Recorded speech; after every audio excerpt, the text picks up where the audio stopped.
Yes, good evening.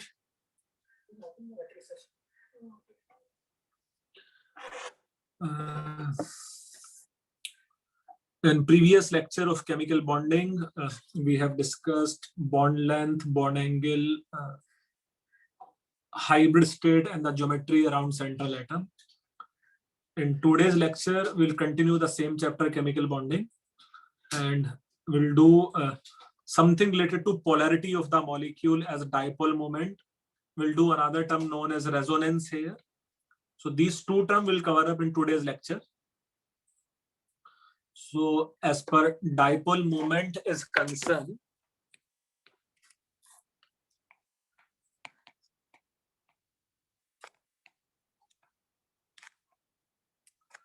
dipole moment, its symbol is mu, or let's say d vector.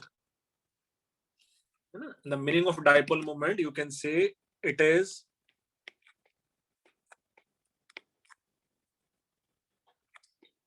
measure of polarity. It is measure of polarity of molecule. It is measure of polarity of molecule. It is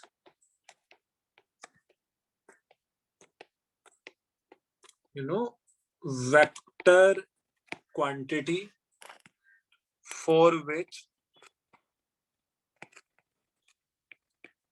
magnitude of dipole moment, for which magnitude of dipole moment may be charge appeared on the molecule multiplied by d as a distance. For example, if any molecule is HCl, due to electronegativity difference, hydrogen acquired partial positive charge, chlorine acquired partial negative charge. This bond pair of electron will slightly shift it towards chlorine, as chlorine is more electronegative than hydrogen. And the distance between H and Cl may be taken as d here. So magnitude of dipole moment should be equal to charge appeared multiplied by distance between both charges. The charge appeared multiplied by distance between both charge, being a vector quantity, its direction is always from positive pole to negative pole. So it is the measure of polarity of molecule. It is vector quantity for which dipole moment is charge appeared multiplied by distance. And for HCl molecule, magnitude of dipole moment is charge induced multiplied by d. Its direction is always from positive pole to negative pole. If you see the SI unit of dipole moment,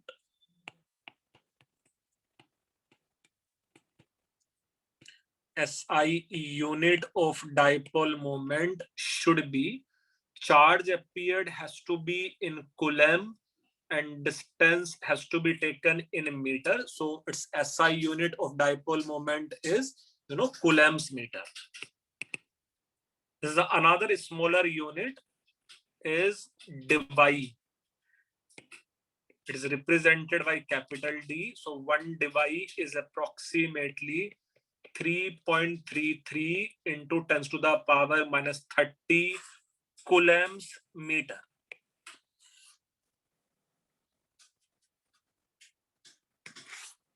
Now for any molecule,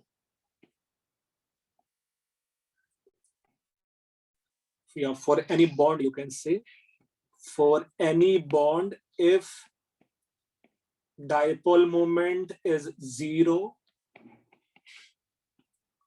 it is non-polar bond. And similarly, if dipole moment is non-zero,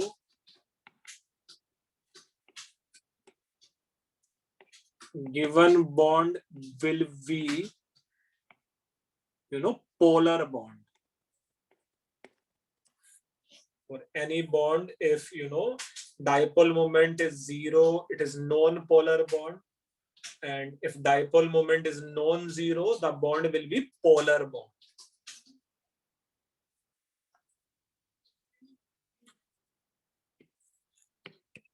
Further, as magnitude of dipole moment increases, as per magnitude of dipole moment increases, polarity of bond will increase. As magnitude of dipole moment increases, polarity of bond will increase. Now, as dipole moment is,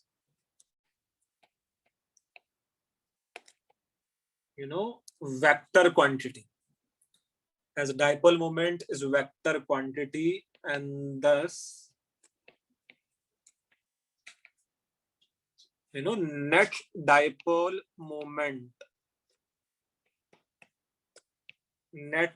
moment of molecule or ion is vector addition. Dipole moment is vector quantity, and thus net dipole moment of molecule or ion is vector addition of dipoles of its all bonds. For example, let's say for CO2, it has linear structure as central carbon is sp hybridized. So this may be one of the vector having dipole moment from carbon to oxygen. And similarly, this may be another vector in which dipole moment is from carbon to oxygen.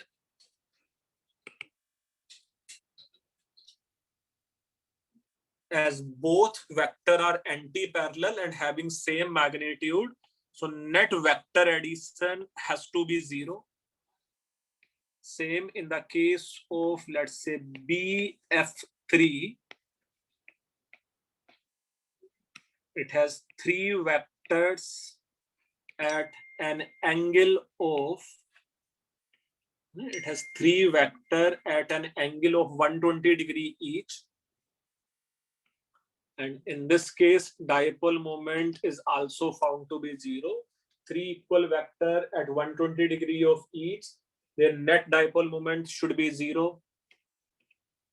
And same if it is, let's say, CH4, it is hydrogen, and hydrogen here.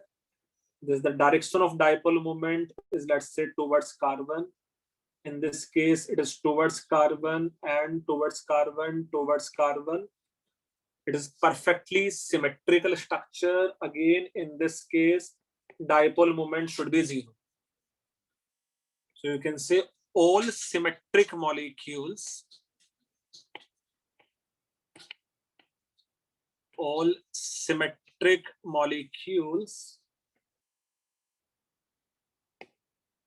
are found to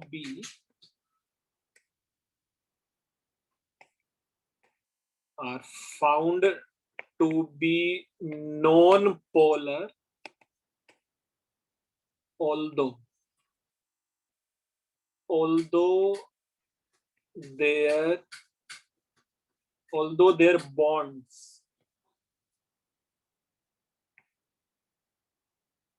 although their bonds are found to be polar. All symmetric molecules are found to be non-polar, although their bonds are found to be polar. For example, in the case of CO2, for example, in the case of BF3, and in the case of, let's say, CH4.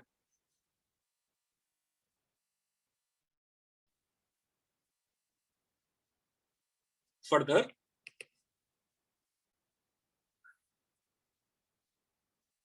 lone pair of electron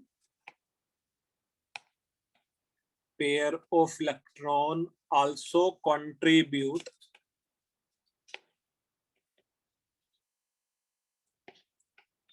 towards net dipole moment. Also contribute towards net dipole moment. For example, in the case of NH3 and in the case of NF3. In the case of NH3, nitrogen, this may be, let's say, hydrogen here. This may be another hydrogen which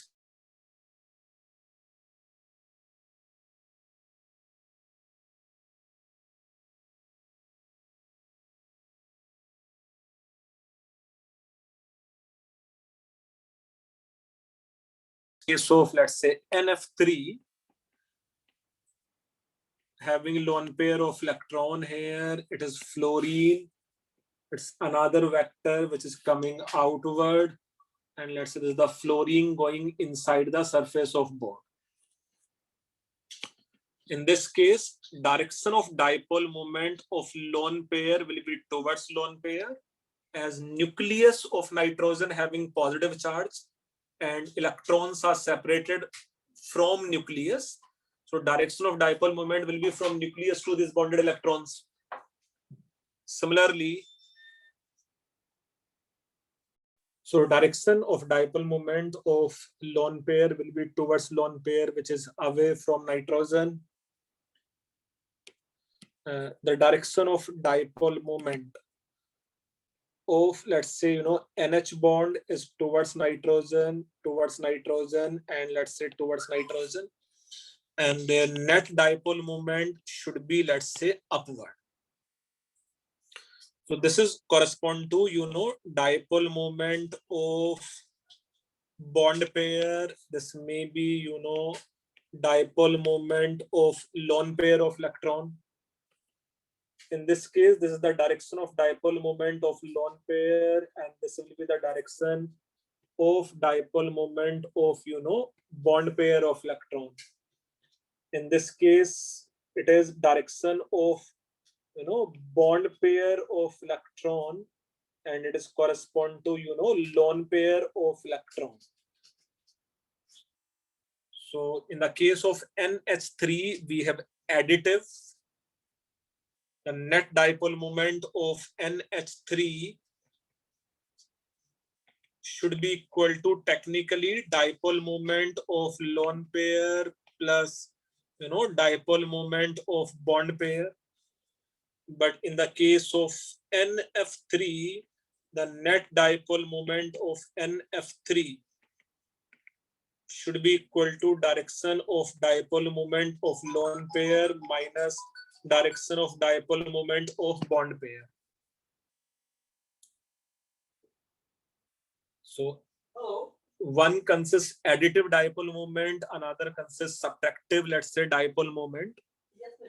And thus you can say overall dipole moment of NH3 should be much higher than overall dipole moment of NF3. So any symmetric molecule always consists, zero dipole moment molecule is found to be non-polar, although it may consist polar bonds. Lone pair of electron also contribute towards, net dipole moment of the molecule.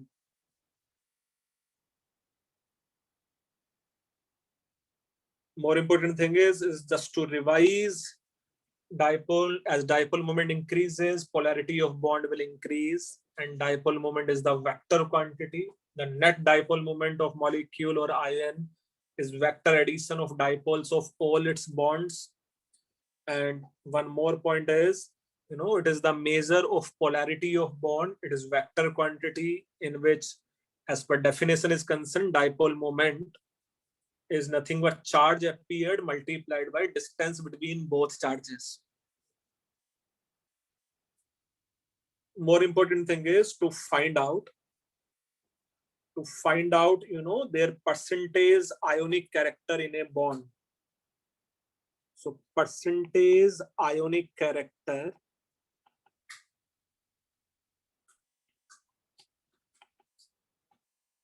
in any given polar covalent bond. Percentage ionic character in any given polar covalent bond may be, let's say, equal to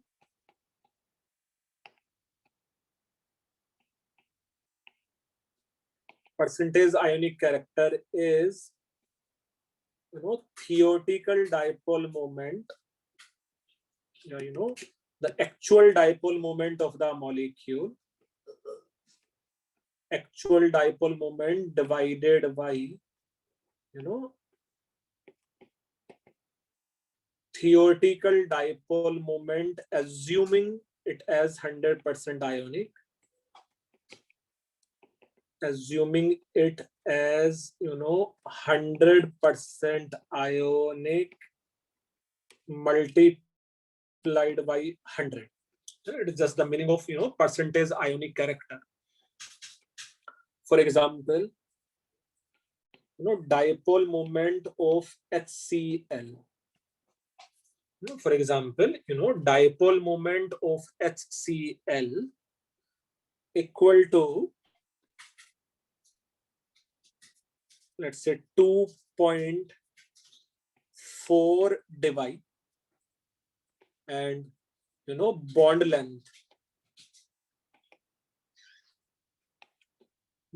length of HCl is, let's say, 1 nanometer. Then dipole moment of HCl, assuming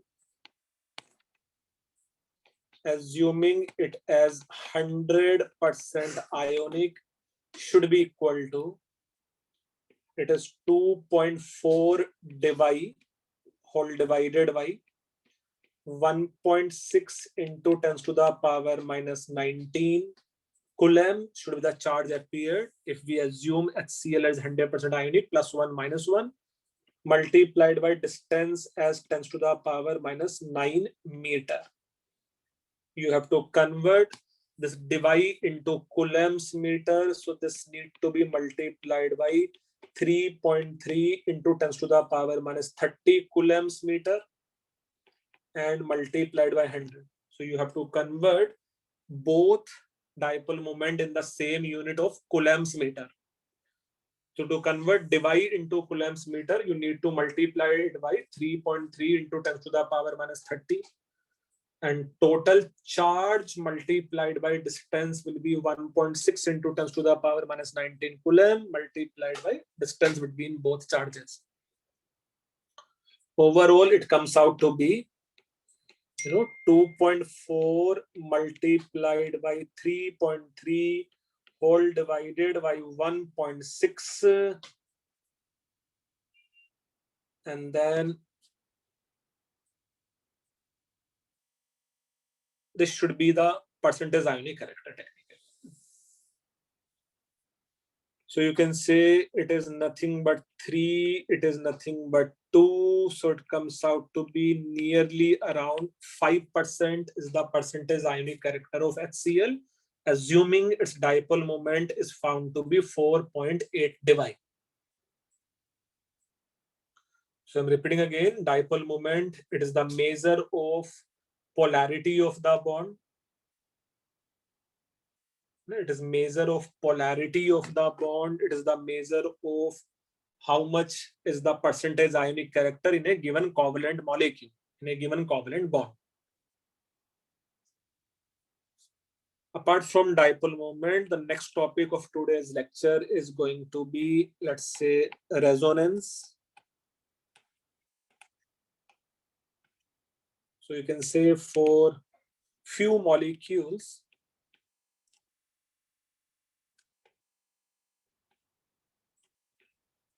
or ions, For few molecule or ions, many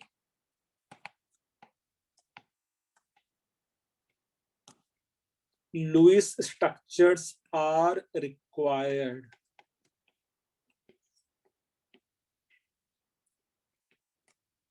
to explain its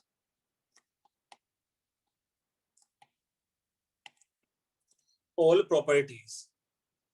So for few molecule or ions, many Lewis structures are required to explain its all properties. These different structures are known as